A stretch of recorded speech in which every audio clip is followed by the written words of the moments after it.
Okay, so I want to go over just kind of the end of P2, just to make sure we're all on the same page, going through the transition, and then start talking about P3. So I'll do just the P2 and intermission part first, and then we'll kind of hit on the P3 portion after. So this is all just kind of stuff that we've already seen, but just a general reminder. Like, we're all kind of stacked up. We just finished baiting the 2 bombs that 19 and pause will be doing. If we're switching those people, we'll figure that out. But we should then bait the bomb from like X over. The blossoms come out. We have all the ads in the blossoms. We kill those the best we can. And then we have the infinite duress come behind us so we can get the cleanse. So this is everything that we should already know. But again, big stressor is we're going to be doing that lockgate stuff that we had before. We're going to still have the X marker to like be our position to bait the breath. And then we'll try to have the bomb like push us from circle. But ideally, we need more space, so we have to kind of revert to that old lockgate strategy. So I know on like the Thursday, we said we weren't going to be doing that anymore, but we are going to be going back to that, so I'll make sure to do those callouts. We just get through. Big thing for at least this transition, because it was killing us a lot, people need to be aware of how many stacks we have. Because of how we're pushing, we should have the ads down, and then we should do our knockback, and then get ready to go in. It is kind of an audible call. We all want to try to go into the same area. There were a lot of people that were going in like either one or the other blossom and not in the overlap, and that means that they're getting less stacks. So if you transition late, you're going to get all of the ticking damage from everyone, and you're going to die. So we all need to try to push into the exact same spot, and if you're low stacks, you need to go in as I'm doing the 3, 2, 1 countdown to get an extra stack or 2. But if you're above that, you need to go in late. And a lot of people are going to need to pop personals. We may even move Darkness to this spot. That was the biggest thing as far as feedback. A lot of people that were here were dying strictly because they either went in with too many stacks, like too early, or they were going in, they didn't have any stacks because they were doing a really great job dodging everything else, and then they were getting killed. I think Nasuda, that actually happened on 2 of your specific deaths, so that's just something to look at. It means you're playing really well. The rest of us just need to, kind of be aware of our stack count. So that'll be something I'll be calling out, and we just try to need to work on as a team for P2. And then when we get the transition, Fraz is going to be doing his transition part again. There may be a scenario where we, like P3, will have Ash come up early. Ash would then Divine Shield himself so he doesn't get killed by the big black circle, and he'll cleanse Fraz. So that is something that we are looking at doing. That's not necessarily important for everyone in here, but just so you guys get that kind of idea, is that the second that Fraz gives the call out to come up, that means he's been dispelled, and the meteors have all been dropped at the top here, and that's the start of our P3 transition. So again, the biggest thing is making sure that we're getting into those puddles at the same time, and at the same stack count is something we're really going to have to stress when we come in on Wednesday. Does anyone have any questions before we get into the actual meat and potatoes of P3? Okay. So I have a different raid plan. I posted this a little while ago. This is, again, the same spot where the P2 intermission ends.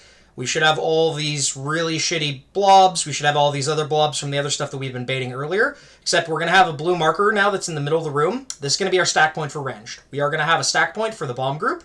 Melee and tanks, you guys just get on the ads and start killing them.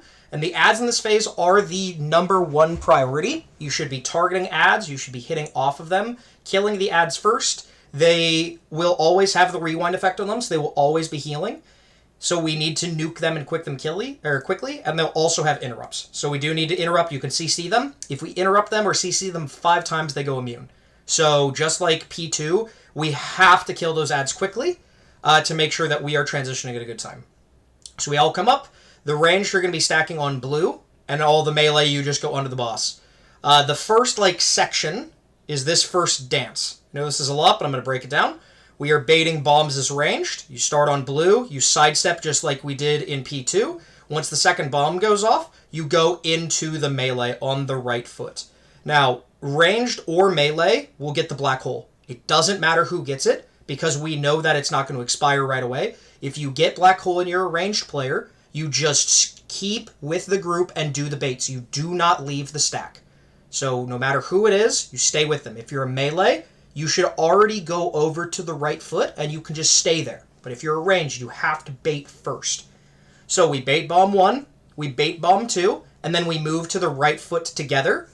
everyone soaks it. Once we soak it, there's the extra pool that'll expire after 6 seconds. We just move through the boss over to this left side where we are safe. So for ranged, bomb 1, bomb 2, black hole on the right foot, no matter who has the black hole. And then after we soak the black hole, we move to safe, which is just off to the left. So it should be this like little like reverse C shape or this like U shape kind of pattern. If you get hurtling barrages, you just kind of fuck off to the side. You really have to make sure that it doesn't matter if you're hitting the boss, doesn't matter if you're melee or range, you just cannot put that line through the raid. This is number one priority. So that's the first part of this P3, and it ends with hopefully the ads all being dead before we have the big line. I have these little like kind of gray things with the swirls on them, the motes. These are the swirlies. They will be coming out during this phase. So while you're standing in the line, you actively have to be dodging. That'll be an important thing. The boss isn't going to move. He'll be close enough for melee to hit him, close enough for tanks to hit him. But you have to be in the line and dodge swirls. Because if you are under the boss and you get hit by this swirl that's right here on my cursor, you're going to drop a pool there, and it's going to make it infinitely harder for the tanks and the rest to fight, and then we have to completely change our positioning. And it's just not going to work well. So you have to be aware that when this line comes out, he's casting the glittering, there will be swirlies. So again, to reiterate, we come out of the intermission, ranged bait bombs. Everyone that doesn't have hurtling barrage and isn't a tank stacks on the right foot, and then we go through as a team. Ads should be dead, and then we stand in the line while dodging swirls. I didn't mention it before. Coleslaw and Avi are going to be taking these first two. Coleslaw is going to take the first one. Avi takes the second. It'll help with Coleslaw's ramp going into healing, and Avi doesn't have a lot of cooldowns at this moment, and most mages are doing it, so he's going to be taking it. And just a reminder that if at any point you pick up a bomb, even if it's on accident, you have to make sure that when you go downstairs, when your bomb debuff expires, you're on the left side of the room. So up here I have the graphic that's where they're standing. To get down in this phase, there's only 2 ways to go down. Either you stand in the pool that's expanding from the meteors, or you get hit by a swirly. Getting hit by a swirly will give you 5 stacks. Every second that you're standing inside of the meteor puddles will give you 1 stack. The stack management will also be important as we go on. Does anyone have questions about this very first movement pattern, what I call part 1 of phase 3? Okay, so once we are through this line, this is the next kind of hard dance. I hinted at it during raid, but this will be something that you guys will actually have to kind of figure out as we're doing it and kind of feel it out. This is the second part of P3. Bring the boss to the middle, and 3 abilities happen at the same time here. 1 person gets a black hole that we soak together. 1 person gets infinite duress that gets cleansed off, and the boss is going to fly up into the air and do the big black circle thing that we don't want to stand into, and it spawns the abs. How we're going to handle this, we're going to have our P1 lock gate position posted here. When Sark flies into the air, we will call the dispel. When you hear the call for dispel, if you're not the person that has this, you take the gate.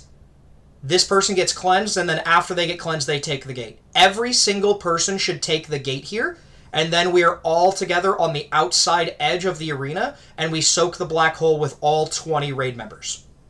Once the black hole soaks, there's going to be meteors that are going to drop, and we just do what we did in P1, where we just move around the outside edge to drop the meteors preferably together on the edge. Super important that we have our raid tight together. When we drop those meteors, people can't just use a movement speed cooldown or use a blink or transcendence away. You have to stay with the team to make sure that we can get rid of the meteor puddles coming very soon. So this is the entire part of the second part of P3. We finish the line, we stack up near the lock gate, black hole comes out, infinite duress comes out. We hold the call until Sark flies up in the air, we cleanse, everyone takes the gate, you stand and wait, we all soak the black hole, you move clockwise around the outer edge to bait the meteor drops, and then you guys can resume, melee tanks can run in, ranged and healers just stay out. This is part 2. Does anyone have any questions about part 2? Okay, part 3 is kind of similar to part 1, in a sense. We're doing more bomb baiting. These bombs are going to be for 19 and Posner. If it's weird timing, I've already talked to you about it, we'll switch you and me. 19, if it's weird positioning for you as well, we can also switch Rampant for that, but we just have to kind of feel how it goes in all reality. So, melee are on the boss. One of those people is going to be the black hole target. Black hole target goes and eats the previous meters that we have, and they will get a Blessing of Spell Warding from Fraz. This makes it so that person stays alive. We don't have to worry about the extra healing because as bombs come out, the raid is going to be ticking down pretty hard here. So healers, this is going to be like 620 in the fight. This is a pretty serious moment where you guys should have cooldowns rolling, and there's going to be a lot of healing required. So we bait the first bomb, just as Range would have in P1. We bait the second bomb, and then you guys move over towards the boss. There's also hurdling barrages, and again, barrage players, your number one goal, do not hit the raid. Doesn't matter if you're a melee or a ranged, do what you can to not hit the raid. So the start of P3, we bait 2 bombs, black hole target, we call for a blessing of spell warding, barrages fuck off. P3, or the part 3, ends where we move back in the middle, and right as the hurdling barrage finishes, we're in a line. And there's more swirlies, so you guys have to dodge the swirlies as we're going through, and that's the third part of P3. There's only 2 more. The next part is the hardest part of the fight. So are there any current questions about P3, or like this part of P3, part 3? Okay. So, just to reiterate, we start in P1, we did our first bomb bait, we did the black hole together, and we got in the line. We did our lock gate bait thing, and then we baited bombs, and we moved together. Once we got in, we got into the line. This one is the hardest sequence, and I have a lot of it in one part because it all kind of joins together, and it is a very, very difficult dance. This will be the most time of our prog thus far. As we enter this part 4, right after the line finishes, there's about 8 seconds of downtime where we're just hitting the boss. He'll spawn a black hole. There are no meteors that we want to eat, so black hole person, you just go off and die, and that's where we have one of our B-reses for. So we need to have at least one B-res here for this person. If we don't have B-reses when we start to push into this phase, we're just going to call for wipes, because we really don't want to have damage down, because we need to see how close we're going to be with our damage calculation. At the same time, we're going to have one person get infinite duress. This infinite duress goes under the boss, doesn't matter if it's a ranged or a melee, and they get dispelled. It's a very quick pace. Black hole comes out. 3 seconds later, infinite duress comes out. And 3 seconds after infinite duress comes out, the bombs start to spawn. So you have a total of about 2 seconds to identify who has the infinite duress, move under the boss, and take a dispel. And then when ranged land out here in ranged, they bait the next 2 bombs. These ones are going to be Avi and Rampant, if that applies to you. If it doesn't apply to you, once you finish baiting the bomb, you go back into melee. Doesn't matter if you're a range, doesn't matter if you're a melee, healer, whatever. You're stacking together in melee. In particularly for Avi and Rampant, you guys are not intentionally going down. There will be swirlies, there will be like the big pool up here that's like been slowly growing over time. You guys are not going down, you're stacking in melee again. So this is the first part of this like part 4 of P3. Again, it comes out really fast. Black hole goes in suicides. Infinite duress under the boss, 2, 1, cleanse, double bomb bait, bring everything and everyone into melee. Does anyone have any questions about that first part of this? As we're all stacked together, there will be 8 seconds total until the boss flies up into the air and does that big black circle shit where he spawns adds. Within that time period, we need every single person in the raid to have 5 or more stacks. The strategy we're going to do is there's going to be a swirly that's going to spawn that should be relatively close to us. It will be an audible call. Every single person except for Fraz will go and intentionally stack together inside of that dropping swirly and soak it. That will force every single person to go down, including all the healers, the off-tank, and the 2 people with the bombs and every DPS. So every single person, we have a total, the second the swirly shows up, it's 5 seconds for me to make an audible call, go to this swirl, and everyone stack inside of it and say pixel stacked, because we have to be tightly stacked, just like at the beginning of P2 intermission or P1 intermission, because we're going to be dropping a big puddle here. So everyone goes and stands inside of the swirly, audible call, and we drop all of our pools and all of us besides Fraz go down. Does anyone have any general questions about how that might work before I go to videos and start showing that? Okay. To finish off this part, it's kind of like the P2 to P3 intermission. Fraz is going to be here. He's going to cast Bop on himself, so he will live. He's going to run out and he's going to drop these meteors off near Star. We're dropping it off near star because we're going to have a black hole and a knockback over there, and it's going to work really well soon. So he goes to star, he drops it, and he moves back in to start tanking the ads and the boss. The two bomb people, who are Avi and Rampant, you guys make sure your bombs expire on the left side of the room. And in particularly for Ashy, the second that big black circle despawns, or another healer if Ashy can't, we're going to have you come back up. You're going to Divine Shield yourself. If it's someone else, it'll probably be like Rules. So if you're, here Rules, you would probably be able to come back up and then dispel him, and then you can just double jump the knockback as an evoker, and it won't be able to push you back. And then once the dispel is done, and the big black circle is gone, we make an audible call for everyone to come back up.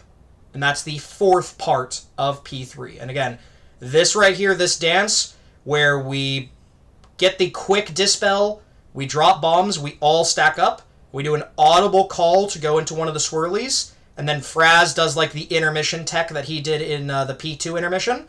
We're doing all of that at this phase. I know that that's a lot. Does anyone have any questions about that? Okay, and I do have video. I will be going to the video in just a little bit. Someone did PM me and ask me about it. Part 5, this is the very last part of the fight, in all reality. If we make it through this with everyone alive, the fight is pretty much over, and Sark could die literally at any time. So, like, when we were fighting Raz, this is like the first breath or whatever in P3 and Raz. If we make it through there and everyone's alive, we're gravy. Like, it's over. When we get back up, everyone stacks up in melee, and we're killing that set of ads. There will be a black hole. There's going to be players with barrage. They do the same thing they've done the entire time. The BH player goes and soaks these meteors that Fraz dropped, and ideally that person, if we have a B-res, they can get B-resed. Otherwise, they're just sacrificing. 2 players instead of 1 this time are going to get infinite duress, and just like way back in part 3, we're going to have that person go, or these 2 people go under the boss, and when he does the big black circle where he flies up in the air, we get a mass dispel from our priest. It'll be Coleslaw or potentially Tez. Once we get the mass dispel, there is another black hole. This black hole player, same as all the other black holes that we've had recently, they go off and die. We drop 2 bombs, and we don't have bomb runners here. By the time these bombs expires, that is the hard and rage timer. So any person that is healthy or can survive, if you have a personal, if you have an immunity, if you still have health pot, lock rock, off healing, if you know for sure you can live, you just pick up one of these bombs. Does not matter who it is. The boss will almost be dead at this point. So we mass dispel, we do the knockback. Every single person helps with bombs in some capacity. This black hole player goes and dies. We run back to the boss, and we do not kill these ads. These ads are too much damage to worry about with how many people we're going to have alive, and the cooldowns we have, and we literally just kill the boss. We can CC these guys, interrupt them up to 5 times. If we get past 5 times, they're going to start hardcasting and just killing people, and we'll go all the way to the Hard and Rage, which seems to be at 757. And at 757, if it's not dead, it's going to be really damn close. He just kills us. It's a Hard and Rage. So, it's 8-minute fight at the absolute max for us. And that's the end of the P3. If anyone has any questions, lay it on now, and then I'm going to actually show like video of what it will look like. But does anyone have any questions at the moment of what I've shown just off of the raid plan?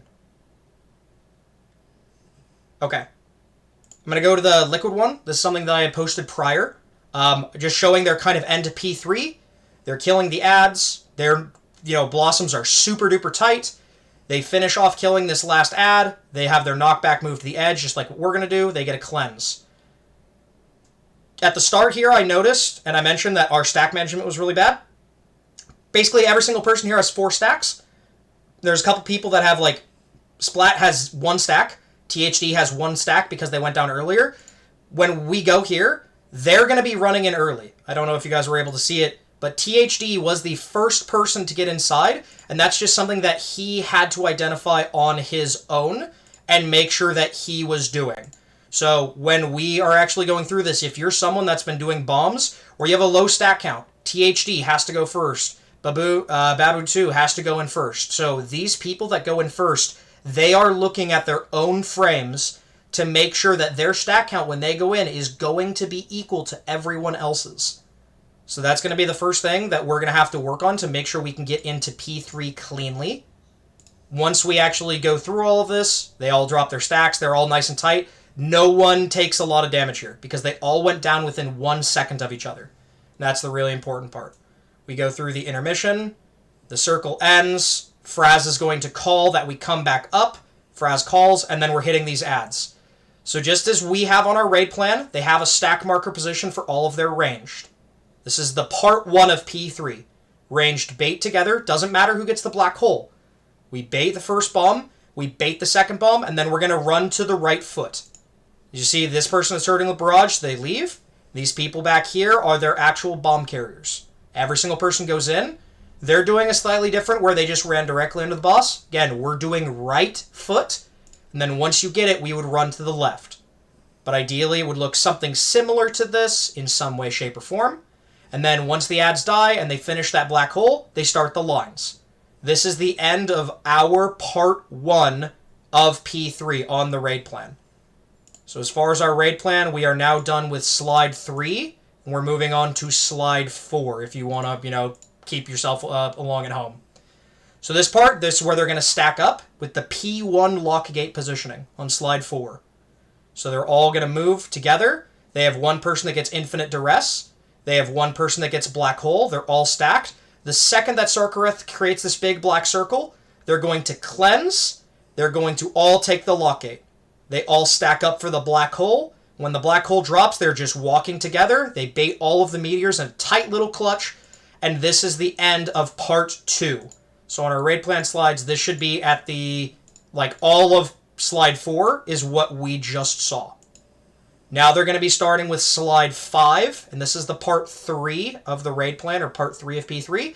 They're waiting together as range. You guys have a lot of time. It's a total of 8 seconds to just hit the boss. Drops the first 2 bombs. This black hole target gets Blessing of Spell Warding, and they go eat the meteors on their own. The 2 people with bombs, they're looking for swirlies. They're intentionally trying to go down on the left side of the arena away from us. And the 2 hurtling barrage players get picked. If you're, a DPS, you got a lot of time here. 20 seconds to basically just hit the boss unless you're getting targeted by a mechanic. Hurtling barrages go outside. Make sure that they don't hit anyone. And the second that second hurtling barrage is done, he starts the line. So right now we are at the end of slide 6 when they're in this line. So this is the end of the 3rd part. Now this is the hardest part of the fight right here. They get the black hole. This person, they're going to have go suicide. They're going to get the infinite duress, and it's going to be super quick. The infinite duress target runs under the boss. They do a very quick 3, 2, 1 dispel, and the second that they get dispelled out, ranged are then immediately doing bombs. Infinite duress goes out. They run it under. They get a dispel within 3 seconds. Ranged is baiting bombs. They already spawned. They move 1, they move 2, and now they're back in melee together. Every single person stacks up tightly, and now they're doing that audible call for the swirly. So to put in perspective, we just witnessed slide 7. We are now on slide 8. So we will have clear comms here. We're going to call this swirly to our right. That's how much time you have. Just to rewind it really quick so people can see. We finish baiting the bombs, we run in. You have probably 3 to 4 seconds to stack up tightly in melee, and when we see a swirly, we audible call it. That's how much time you have. Every single person goes down right as the big black circle spawns. So this is all of slide 8. As this is happening, Fraz and Ashy are going to be doing their intermission thing. Everyone else is just grabbing stacks. You just grab stacks and you wait until the call is made to come back up. If you can grab 10, that's awesome. If you can't grab 10, that's fine. You just need to come up before your debuff expires. So they all come back up. This is going to be the start of slide number... Nope, that was that slide. This is going to be the start of slide number 10. So this is the very end of the fight. They have this black hole. They choose to soak it. Most guilds right now are sending this person to go eat those meteors so they have more space. And that is what we're going to do. It's just going to be too much for the healers. We are going to send this person off to their death at that meteor soak. So they do this black hole. They're going to move. Again, we would just drop it off the edge and you would continue to hit the boss and the ads. We have 2 people that have hurtling barrages as this line comes out. These people with hurtling barrages have to get away and make sure you get back into the line. And it looks like I missed 1 slide for the line, but there should be a line right as these hurtling barrages out and right as this person sacrifices. So we're all standing in the line, nice and tight together, under the boss, and you have to watch out for the swirlies, because if you get hit by a swirly in the pack here, you're going to create a Vorp portal, and everyone dies at the very end of the fight when the boss is at 1% HP. Now, the liquid kill, because it was unnerfed this time, this is basically where the Hardened Rage starts. 2 people here get the infinite duresses, and Max is just spam calling to heal those people. Because if they die, everyone's going to get knocked back, and then they're going to get knocked back into those puddles over there, or into a swirly, or off the edge, or just die to the damage. So for healers, this is the most important part. Do not let these people drop in health. But, as far as the raid plan goes, done the research prior, after the line that we do here, we get the 2 people that have the infinite duresses. We just heal the shit out of them. Sarkareth will then do the last set of coalescing, where he flies up into the air and spawns the ads. The second that black circle appears, we do our mass dispel. We bait the 2 bombs. Anyone that is healthy just picks them up. Meanwhile, the black hole person goes and dies. And then we just kill the boss while CCing the ads. So that's going to be like the end of the fight for us. For them, it's at 7:30. Because this used to be the old Enrage timer. For us, it will go all the way up to 8 minutes. Just to show the same kind of POV with some things from Pigeons really quick, our sister team. Just to note that like as they're doing their baiting, like they're still really tight together. They drop their 3rd Blossom. The range stack is so good that they even have them back there. They dispel the ad, and they get in nice and tight. Because again, this is something that I think we need to practice as a whole team. And see, their ad damage is still kind of low. They get in nice and tight. They all go down to the same tick. No one dies. It's not even relatively close. As they go through and they're doing their intermission, they have a range stack that's together back here. They do 1 sidestep for a bomb. They do a second one. They go in. Black hole, it doesn't matter who has it. They just get on the right foot. That way the bomb people do their thing. The range team, after the bomb bait, runs into the black hole, and they just move off to the left as a team to make it easy for the healers. Ad should already be dead. They do the line portion, and they're dodging swirlies while they're doing the line portion. That was pretty much all I wanted to show from their POV. But to put in perspective, at the very end of the fight, when they get down to like the very last couple percent, the same kind of part where the liquid was, their strategy was to kill it before that because they did this pre-nerf. So you'll see the timer, which is 7:30. This is basically right when liquid killed it. They have these infinite duresses go off. They're just healing these people. There's a shitload of damage that comes out, and as long as those infinite duress people stay alive, they will not knock back the raid into certain death. The black hole won't even go off, and they killed the boss as he flew up. We will be stacked up, do a mass dispel to the edge. Once we do that, bombs will drop at ranged. We pick up the bombs as best as we can, and we just get back on the boss and finish off that last, 1%, however close we are. So that is what our kill should look like. If people are curious about what those kind of logs look like, I was able to find a log of a Chinese guild that has a 7-minute and 50-second kill. So if you guys do want that link, make sure you ask me about it. I don't think it's a very good thing to show here, but that's what our fight is going to look like for everything. So again, make sure you have the raid plan down. Make sure you know all 5 parts. First part's very simple. Second part, where we do the knockback lockgate. Third part is where we're doing the second set of bombs, and we're stacking up tight together for the second line. This part here, this is probably the hardest part of the fight, where we do the instant dispel.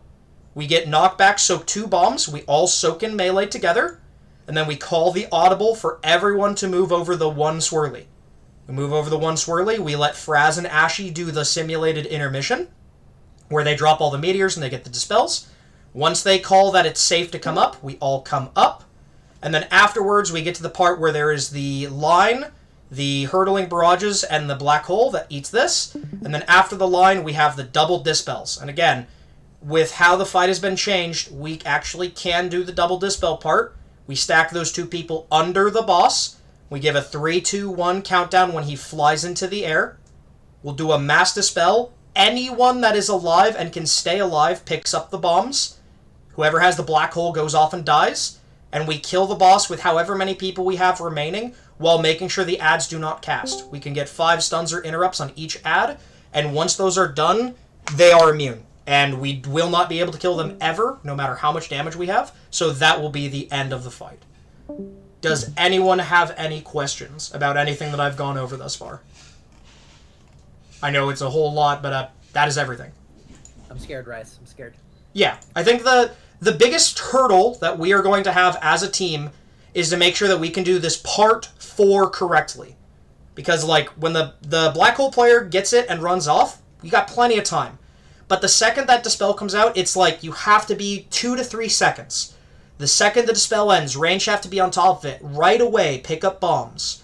Then immediately move in, and the audible call to get in one of the swirlies. And it, like, if there's like 3 or 4 swirlies next to each other, everyone still has to be on the same page and be in the same swirly. I am hoping that the ping system, when it comes out, will help make this part easier. If it's easy to ping, I will hopefully just be able to spam ping which portal we're going into. But this right here, if we can get one pull where every single person is alive and we go into this, that is a kill. 100% guaranteed. The rest of the fight barely exists at all. So if we make it here, the fight's over, and every single person, when they see this part, just note that the fight is literally over and we could kill it next pull. That's the kind of mindset we have to go into. Does anyone else have any questions, comments, concerns before I stop the recordings or anything? Okay, I'm going to go ahead and stop the recording now. So I hope that you guys